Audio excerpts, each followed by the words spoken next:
Skënderbeu në volejboll për femra ka arritur një fitore me shumë vlera ndaj Dinamos, duke u imponuar me rezultatin 3-1 në një takim të prapambetur të ligës Gjergj Kastrioti.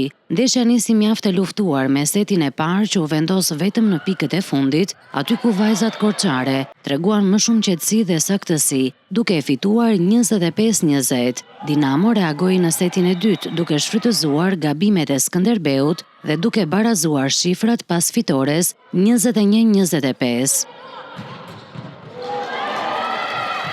Momenti kyç i takimit ishte seti i tretë ku Skënderbeu realizoi një përmbysje spektakolare. Pasi ishin në disavantazh 19-23, vajzat korçare treguan karakter të fortë duke fituar 5 pikë radhazi dhe duke e mbyllur setin 27-25, një epërsi që ndryshoi rrjedhën e ndeshjes. Të karikuara maksimalisht, korçaret dominuan setin e katërt, të cilin e fituan bindshëm 25-17, duke vullosur kështu fitoren përfundimtare 3-1. Kjo fitore i jep Skënderbeut moral dhe pikë të rëndësishme në garën e kampionatit, duke konfirmuar formën e mirë dhe forcën e skuadrës në këtë fazë të sezonit.